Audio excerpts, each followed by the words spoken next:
ใจส่งให้กันและกันเหมือนฝันไกล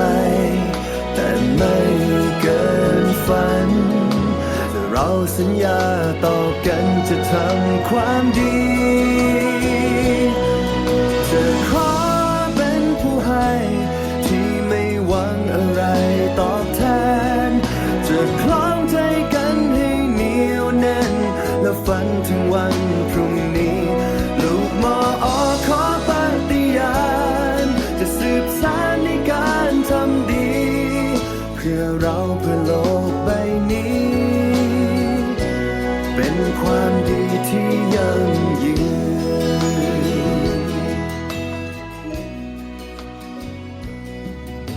สวัสดีค่ะต้อนรับทุกท่านค่ะเข้าสู่รายการร่วมแรงร่วมใจชายแดนใต้ค่ะวันนี้พบกัน3มิถุนายน2569ค่ะอยู่ด้วยกันช่วงเวลานี้จนถึงเวลาประมาณ 17 นาฬิกาค่ะวันนี้ร่วมแรงร่วมใจกันนะคะช่วงแรกมาสรุปเหรียญรางวัลนะคะสำหรับรายการแข่งขันกีฬาบุคลากรมหาวิทยาลัยแห่งประเทศไทยนะคะครั้งที่42นะคะหรือว่ามสวเกมส์นะซึ่งการแข่งขันเริ่มมาตั้งแต่วันที่27พฤษภาคมนะคะถึง4มิถุนายน2569ค่ะตอนนี้ก็สรุปเหรียญรางวัลกันก่อนนะคะมหาวิทยาลัยสงขลานครินทร์ค่ะตอนนี้อยู่ในอันดับที่7นะคะของตารางการแข่งขันกีฬาบุคลากรนะคะโดยได้เหรียญทองรวม17เหรียญด้วยกันนะคะตอนนี้17เหรียญมาจากกรีฑา8เหรียญนะคะลีลาศ3เหรียญทองแล้วก็ว่ายน้ำอีก2เหรียญทองนะคะส่วนเหรียญเงินค่ะตอนนี้ได้รวมทั้งหมด21เหรียญและเหรียญทองแดง16เหรียญด้วยกันนะคะส่วนวันนี้พรุ่งนี้ยังมีลุ้นเหรียญเพิ่มนะคะโดยเฉพาะวันพรุ่งนี้วันสุดท้ายนะคะจะลุ้นทองอีก2รายการแข่งขันนะคะในประเภทของเทนนิสนะคะก็ต้องมาส่งกำลังใจลุ้นให้นักกีฬาของ PSU นะคะสามารถทำผลงานได้ดีที่สุดยอดเยี่ยมนะคะโดยเฉพาะแชมป์คู่ผสมในรายการแข่งของเทนนิสนะคะก็ต้องส่งกำลังใจมาชมมาเชียร์กันได้นะคะส่วนวันนี้จะนำทุกท่านไปชมบรรยากาศการแข่งขันตะกร้อลอดห่วงนะคะซึ่งเมื่อวานนี้ PSU นะคะก็ทำคะแนนรวมทั้งหมด420คะแนนด้วยกันนะคะซึ่งตัวเต็งเมื่อวานนี้ก็คือมมหิดลนะคะแต่ว่าน่าเสียดายที่มมหิดลทำคะแนนได้ไม่เต็ม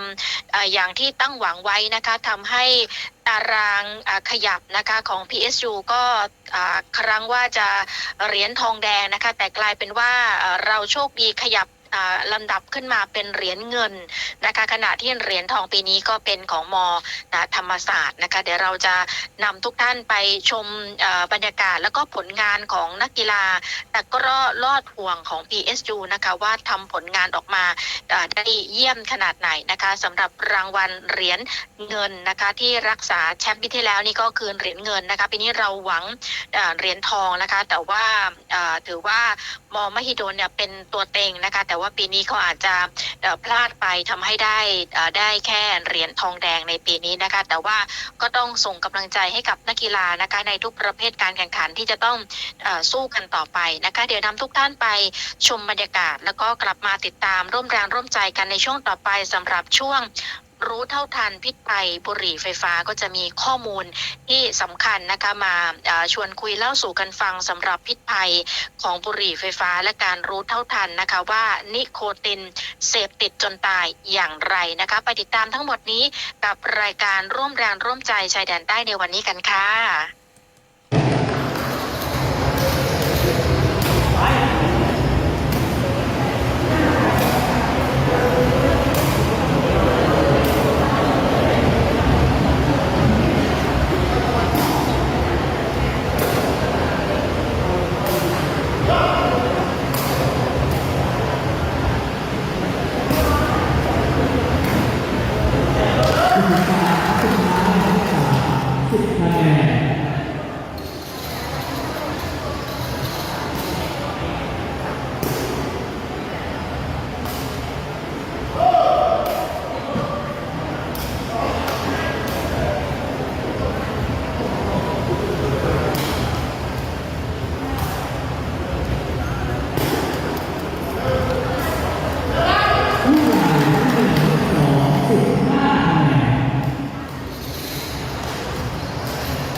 ค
10 คะแนน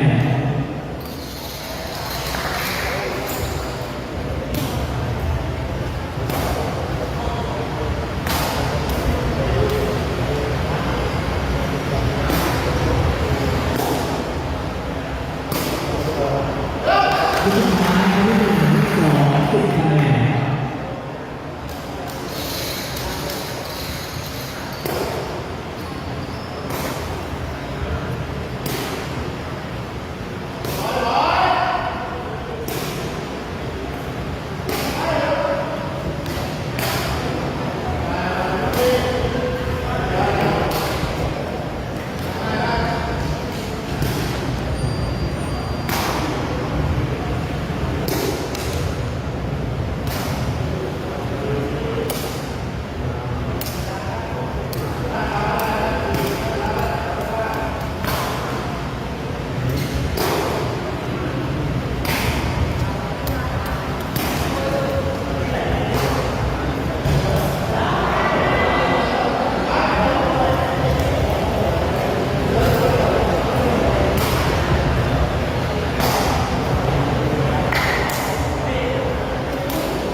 15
ลูกย่อยนับที่1นับที่2 15คะแนน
ร่วมแรงร่วมใจชายแดนใต้